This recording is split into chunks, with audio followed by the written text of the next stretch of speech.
chapter 12, we're going to get some more answers to some of these mysteries.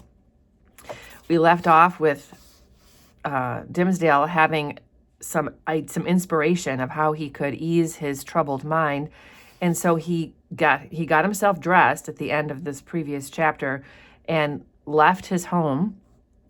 Now he's walking in the shadow of a dream. He is outside. Mr. Dimmesdale reached the spot where now, so long since, Hester Prynne had lived through her first hours of public ignominy. The same platform or scaffold. He went up the steps. So he's going to the scaffold where Hester stood, and he's going up there. It was an obscure night in early May. I guess that could be a quiz question. It was May. The town was all asleep. There was no peril of discovery. Like, no one's going to know he's going up there, so he thinks. No eye could see him, save for that ever-wakeful one which had seen him in his closet, wielding the bloody scourge. So that would be God. God always knows what he's doing, but no one else knows he's there. So why? Why had he come to the scaffold? Was it but the mockery of penance? A mockery indeed, but in which his soul trifled with itself. A mockery in which angels blushed and wept, while fiends rejoiced with jeering laughter. He had been driven hither by the impulse of that remorse which dogged him everywhere. So this is why he goes. He has so much guilt, and whose own sister and closely linked companion was that cowardice, which invariably drew him back, with her tremulous gripe, just when the other impulse had hurried him to the verge of a disclosure. So guilt makes him want to atone, to admit his sins, but fear keeps him from it. And just notice how remorse and cowardice are personified here. It's just a literary device you should be able to recognize.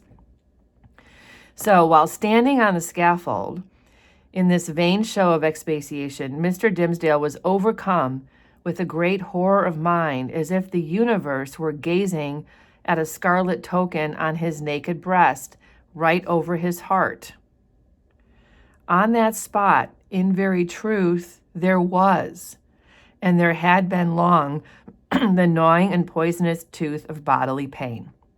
So, in very truth is an important line here. These are the kind of details that are easily missed. He does have some sort of sore or cut or something on his chest. So this we can assume is what Roger Chillingworth saw. And it's self-inflicted. Without any effort of his will or power to restrain himself, he shrieked. So now he might be discovered. He literally cries out. That went pealing through the night. That was beaten back from one house to another, so it's echoing around the town. And he's like, oh no, the whole town will awake and hurry forth and find me here. He's sure he's going to be discovered. But it was not so. The shriek had perhaps sounded with a far greater power to his own ears than it actually possessed. So this makes sense. He's probably still hallucinating to some degree. Maybe he didn't really cry out that loud. Maybe it was a much quieter sound.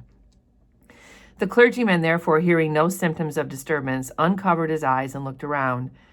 At one of the chamber windows of Governor Billingham, there was the governor himself. So he did wake up somebody, perhaps. Governor Billingham is looking out the window, wearing a white gown. And also Mistress Hibbins, the governor's sister, is also looking out her window. So it looks like they must have heard something. Beyond a shadow of a doubt, this venerable witch lady had heard Mr. Dimmesdale's outcry and interpreted it as witches, is what this is saying. So remember, she's the one who wanted Hester to go dancing with her in the forest and meet all the other witches. So she must think that there are people out, dancing and screeching.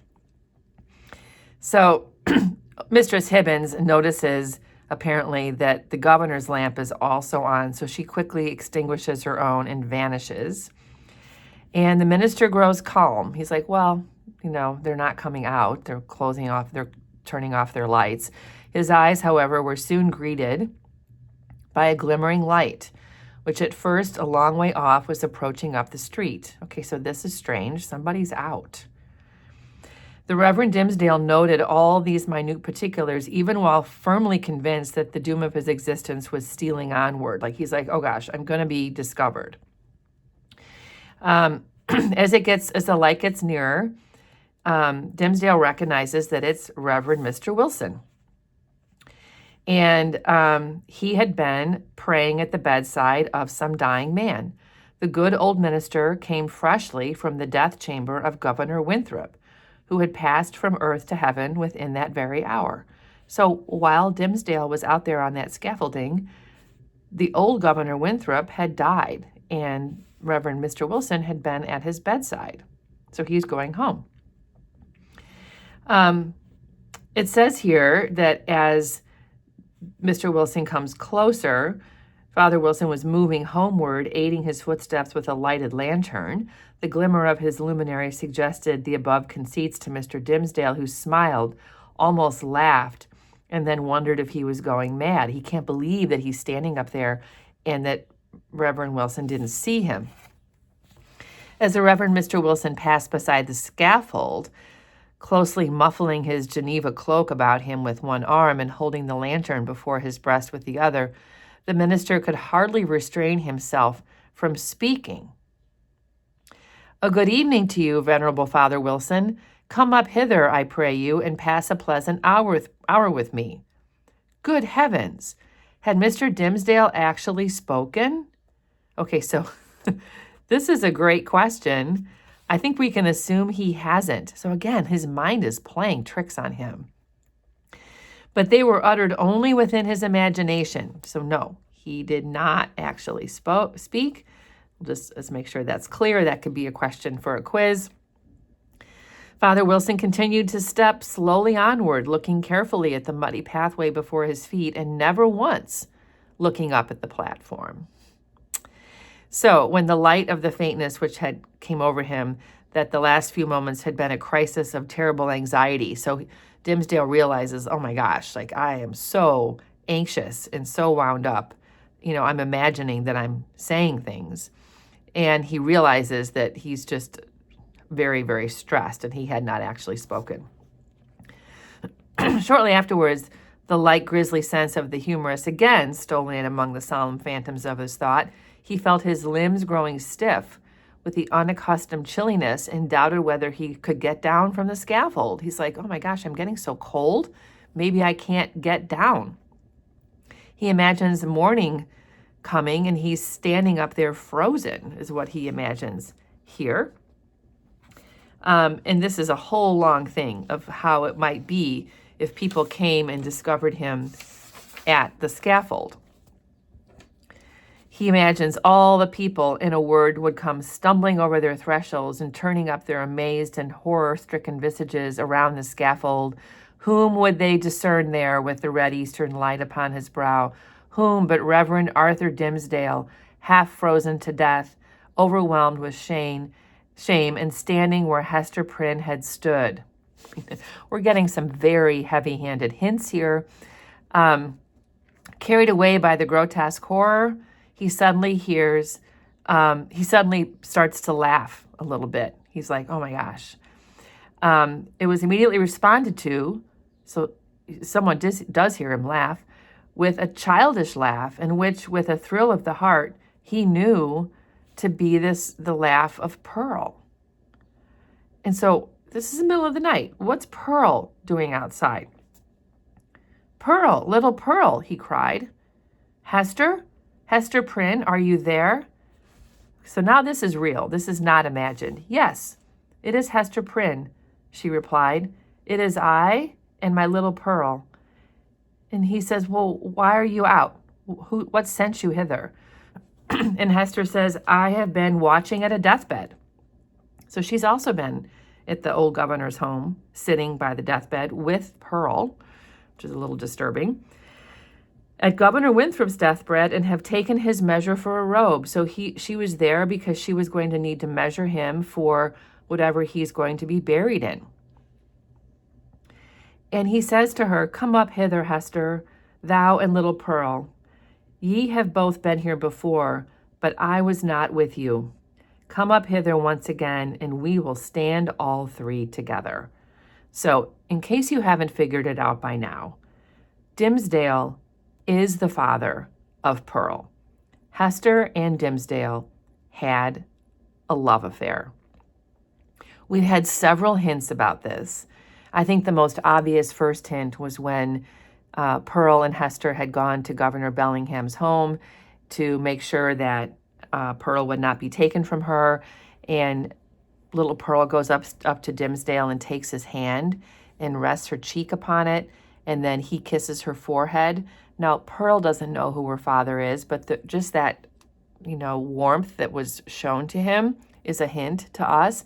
And certainly the way Dimmesdale responded to her by kissing her is a hint perhaps that there's more than just a minister relationship here, but that he recognizes her as his child. So she does go up the steps. The minister felt for the child's other hand and took it. The moment that he did so, there came what seemed a tumultuous rush of new life, other life than his own, pouring like a torment into his heart and hurrying through all his veins, as if the mother and the child were communicating their vital warmth to his half-torpid system. The three formed an electric chain. They are a family. Minister, whispered little Pearl, what wouldst thou say, child? Wilt thou stand here with mother and me tomorrow? Inquired Pearl, which is an interesting thing to say. Like, let's stand in front of everybody. She's almost suggesting he confess his sin, even though she's a child. Nay, not so, my little Pearl, he says. And he's like, I will at some point stand with you and your mother, but not tomorrow, is what he says here. Pearl laughs. A moment longer, child. But wilt thou promise to take my hand and mother's hand tomorrow noon? Not then, Pearl, but another time. What other time? Persisted little Pearl.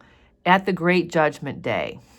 So he will stand and confess his relationship with Hester when he's about to die, is what this is telling me.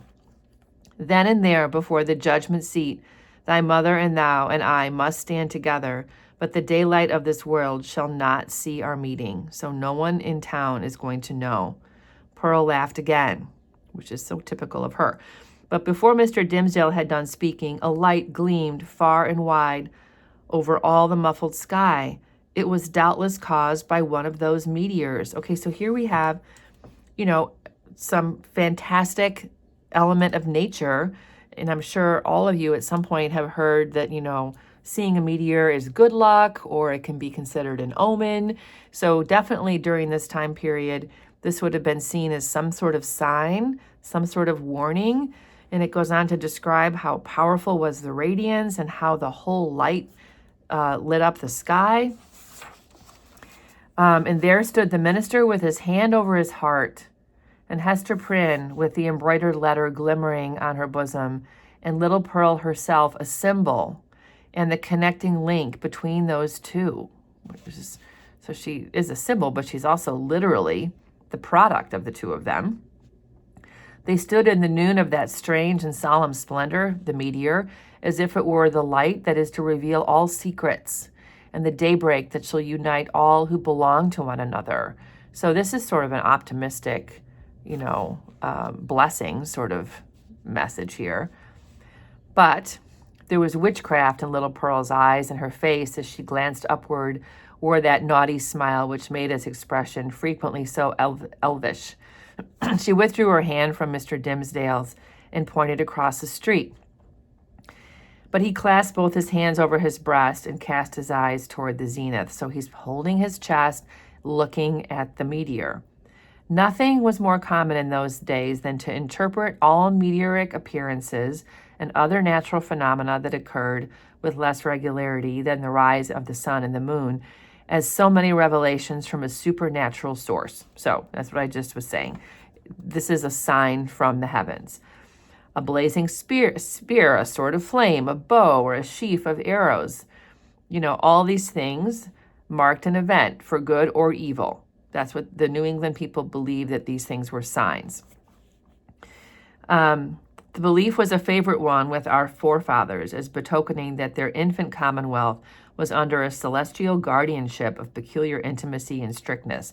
So just keeping in mind, the fact that the people that came from England to America, believed that they were guided by God, that they were blessed, that they were protected. And so anything like this that might be a warning of something to come made them feel that God was watching over them, especially because of what they had done and who they were. So this is what's being described there. We impute it, therefore, solely to the disease of his own eyes and heart, that the minister, looking upward, beheld there the appearance of an immense letter, the letter A, marked out in lines of dull red light. So this could be a quiz question too. What is it that Dimmesdale sees in the light from the meteor? He literally believes he sees the letter A in red light. And of course, he's standing up there, basically, showing that he is with Hester and Pearl and that they are a family. But with no such shape in his guilty imagination gave it, or at least with so little definiteness that another's guilt might have seen another symbol in it. So it's like, who's to know what he really saw and what it actually meant. There was a singular circumstance that characterized Mr. Dimmesdale's psychological state at this moment. All the time that he gazed upward to the zenith, he was nevertheless perfectly aware that little Pearl was pointing her finger towards old Roger Chillingworth, who stood at no great distance from the scaffold. So this is real. He's not imagining this. He is actually there. To his feature, as to all objects, the meteoric light imparted a new expression, or it might well be that the physician was not careful then, as all other things, or all other times, to hide the malevolence with which he looked upon his victim. So Chillingworth is really glaring at Dimmesdale, and he's not censoring his expressions. Certainly, if the meteor kindled up the sky and disclosed the earth with an awfulness that admonished Hester Prynne and the clergymen on the day of judgment, then might Roger Chillingworth have passed with them for the arch-fiend, standing there with a smile and a scowl to claim his own. "Who is that man, Hester?" says Dimmesdale. "I shiver at him. Dost thou know the man? I hate him, Hester." So, of course, Hester knows, Dimmesdale knows who he is. He's Roger Chillingworth, but he wants to know on a deeper level, who is he? He is so scary. And, of course, Hester remembers her oath and does not say, "It's my husband." She says nothing. And then Dimmesdale says, "My soul shivers at him. Who is he? Canst thou do nothing for me? I have a nameless horror of the man." And Pearl says, "I can tell thee who he is." "Quickly," says the minister. And he leans down, and Pearl whispers into his ear words that sound like actual language but are just gibberish. So she whispers nonsense into his ear and doesn't really say anything. And the minister says, "Are you mocking me now?" So the child says, Pearl says, "Thou wast not bold. Thou wast not true. Thou wouldn't promise to take my hand in mother's hands tomorrow noon." So she's punishing him by teasing him and telling him things that aren't really true, by using, like, saying she knows who Roger Chillingworth is, but then just whispering nonsense as a punishment for saying that he would not stand with them at noon where everybody could see them the next day. "Worthy sir," says Chillingworth, "pious Master Dimmesdale, can this be you?" "Well, indeed, we men of study, whose heads are in our books, have need to be straitly looked after. We dream in our waking moments and walk in our sleep. Come, dear friend, I pray you let me lead you home." So he makes it seem like maybe Dimmesdale was sleepwalking. He's trying to sort of make it seem like it's no big deal. But of course, he's putting all this together. "How knowest thou that I was here?" said the minister fearfully. "Verily, and in good faith," answered Roger Chillingworth, "I knew nothing of the matter. I had spent the better part of the night at the bedside of the worshipful Governor Winthrop, doing what my poor skill might to give him ease. So everybody was sitting at the bedside of the old Governor Winthrop. So we had the Reverend Wilson there, we had Hester there, and Chillingworth. So she was sitting at the bedside with Chillingworth. He going to home to a better world, I, likewise, was on my way homeward when this light shone out. He's like, I was walking home and I saw that meteor. Come with me, I beseech you, Reverend Sir, or else you will be poorly able to do Sabbath duty tomorrow. Like, if you don't get to bed, you're not going to be able to preach. Tomorrow must be Sunday. Aha, see how they trouble the brain, these books. You should study less, good sir, and take a little pastime, or these night whimsies will grow upon you. So he's just trying to humor him, get him down off that scaffold. With a chill despondency, like one awakening all nerveless from an ugly dream, he yielded himself to the physician and was led away. This is interesting. The next day, he preached a discourse which was held to be the richest and most powerful and the most replete with heavenly influences that had ever proceeded from his lips. So after standing with Hester and Pearl on the scaffold, he has his best sermon ever. But as he came down the pulpit steps, the gray-bearded sexton met him, holding up a black glove, which the minister recognized as his own. So somebody in the church, like, saw his glove. He says, "It was found," said the sexton, "this morning on the scaffold where evildoers are set up to public shame." So it's like, uh-oh, he's going to be found out. But the man says, "Satan dropped it there. I take it, intending a scurrilous jest against your reverence." So like the devil was playing with you, you know. He implies that he doesn't think he was up there. But indeed, he was blind and foolish, as he ever and always is. A pure hand needs no glove to cover it. So he's like, Satan can't get you because you're so pure. "Thank you, my good friend," said the minister, but startled. For so confused was his remembrance that he had almost brought himself to look at the events of the past night as a visionary. So he's like, it was so strange what happened the night before, and he obviously is never sleeping and often hallucinates. He's not even fully sure what happened actually and what might have been imagined. "It seems to be my glove, and since Satan saw fit to steal it, your reverence must needs handle him without gloves henceforward," remarked the old sexton, grimly smiling. "But did your reverence hear of the portent, which is like an omen, that was seen last night? A great red letter in the sky, the letter A, which we interpret to stand for angel. For as our good Governor Winthrop was made an angel this past night, it was doubtless held fit that there should be some notice." So it's not only Dimmesdale who saw a red A in the sky. Other people did too, and they interpret it to be A for angel because Governor Winthrop had just died. And of course, Dimmesdale interprets it to be the A of the Scarlet letter. So very interesting, different interpretations. Lots of sort of suspense here about, are people going to find out that he is the father of Pearl?